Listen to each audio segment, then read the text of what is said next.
Hi everyone, is it still morning? So good morning. So I wanted to share with you a paper I wrote for my media history class with Dr. Campbell last year.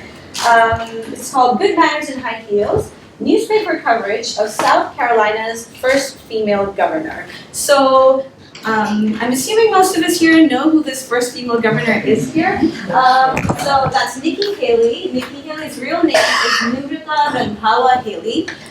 Just a little bit of a tidbit in there. She is originally, her parents are from India and she was born here. And her name Nikki is actually, like in her own language, in Punjabi and the Indian language, Nikki means small, so it's like a nickname for children. So it's just a coincidence that it sounds anglicized, but it kind of works both ways. So Nikki Haley's from the Republican Party, and when she was sworn in, she set a few records. So in South Carolina, she was the first female governor, as well as the first non-white governor. And across the United States, she was the youngest governor to ever be sworn in, as well as the second Indian American governor. And I think the first one was probably Bobby Jindal, which I'm just throwing out there.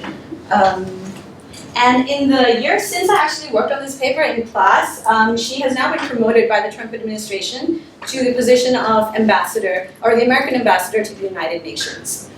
So I wanted to see how she was covered in newspapers as the first female governor in South Carolina. And so I went and searched for a framework, and I found a framework called The Cult of True Womanhood. It's a feminist framework, and it basically describes what the ideal woman looked like, or how she behaved.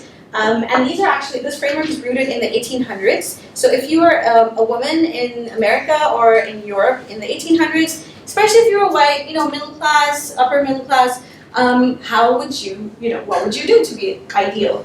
So you would have to kind of fall under these categories. To be an ideal woman at the time, you would have to be pious, religiously pious.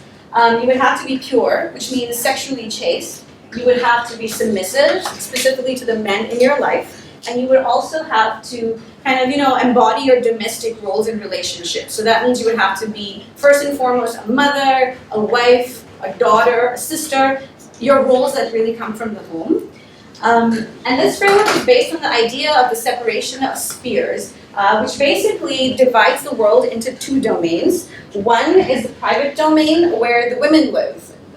This correlates, or actually it overlaps with the domestic domain. So women stay at home, they do things that are related to the home. And then you have the other domain, which is called the public domain, which is where the men live. They are out there, they fight each other, they have wars, they're in politics, they have jobs, they travel, things like that. And so these spheres are separate, they don't overlap. But then of course we know women have been, especially over the past 100 years, moving into the world of the men, starting in 1920 when they got the right to vote and entering the workplace. And of course, we also now have female politicians. And politics traditionally was a man's world, and in some places it still very much is. So previous literature shows that when women when the entrance of women is analyzed in the media, the entrance of women in the male world, there are certain themes that keep cropping up. One is that they're shown as succeeding, not because of their own ambition, but they're succeeding because of chance, that, they just happen to succeed, success just happened to them. Also, they're shown as succeeding because of the help of some men around them, fathers, husbands, male mentors. And they're also judged as on the basis not just of their professional skills, but also on their domestic skills or relationships with people at home. Are they also a good mother or also a good wife? Something that is not really asked of men when they're being judged in the public sphere. For specifically looking at politics, women have to usually tread a very fine line between appearing too masculine or too feminine.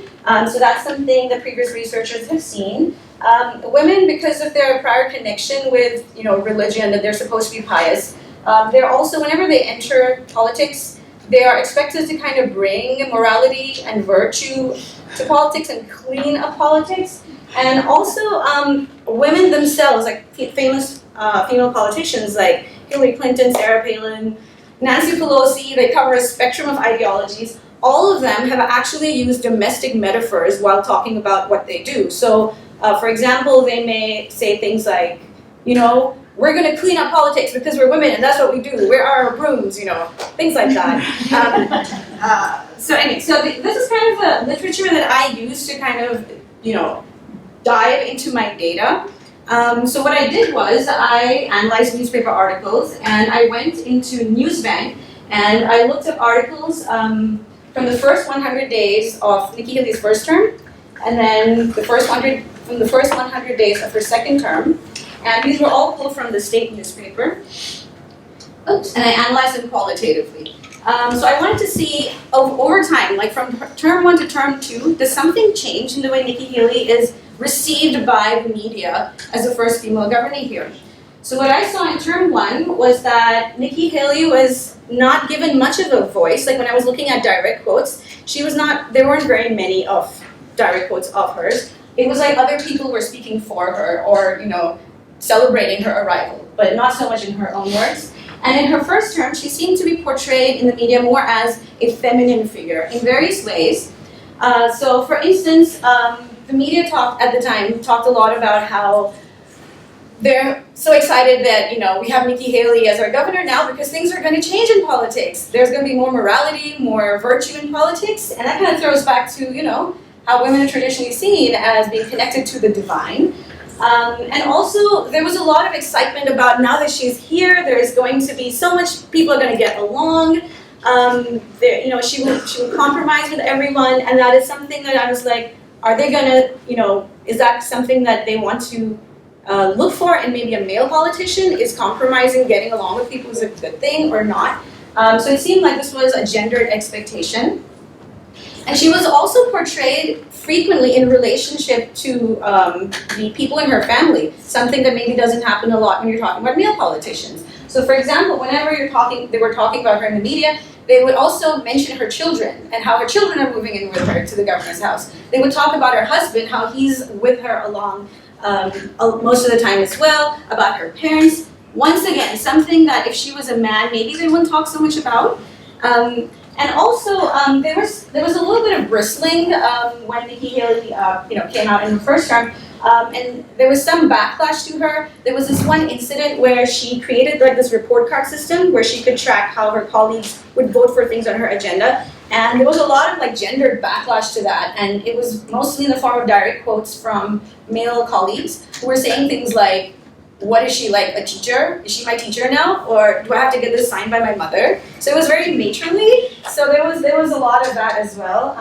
And towards the end of her first term, there was actually criticism of her where a woman was directly quoted as saying, Nikki Haley is just one of the good old boys. So that kind of points to an assumption that they were expecting she wouldn't be one of the good old boys. Maybe is that just because she's a woman? Why was that assumption even there? So this was her first term. In the second term, 4 years later, it seemed like she had more of a presence in the form of direct quotes in the articles, but that didn't really mean she was covered in a positive way. It almost seemed like a lot of the expectations that had been built up in her first term were dashed to pieces in her second term. So there was a direct quote that said, any new era of good feelings has crumbled. She has let us down. And they were, it seemed like in the second term, the papers couldn't decide whether she was a masculine figure or whether she's a female figure. So at one point she was accused of sexism when she called a female reporter a little girl, and it sounded more like she's a male figure there.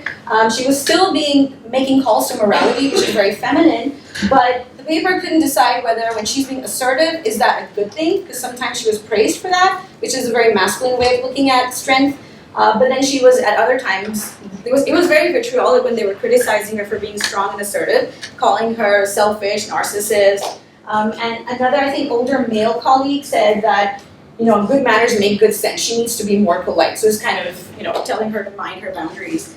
And towards the end, she actually made a gendered reference to herself, where she said that I wear heels, but not for a fashion statement. I wear it to, kick people around so I can get work done. So it seemed like that was the transition across her terms. Something that I wasn't expecting to find that I'll go over really quickly, there was one article in my whole sample that talked about her husband and how he transitioned to the role of first spouse, which the title of the article was Michael Haley Seeks Active Role, which was an interesting choice of words considering the role of first spouse is usually ceremonial. and has only been occupied by women so far in South Carolina. Nikki Haley was directly quoted several times in this article saying that, now that he's a man in this role, we are going to make him do more male-dominated things. He's not going to do, he's not going to be in charge of the religious festivals like Christmas parties and Easter egg hunts. I will do them. So that points to, well, why would she say that? So it seems like this role is also gendered when it is received by the media.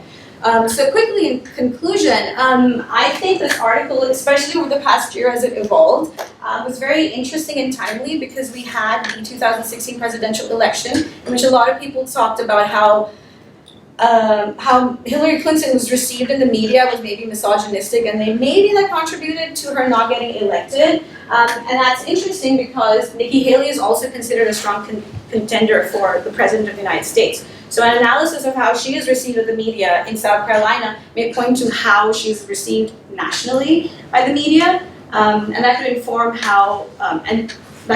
her presidential candidate in the future.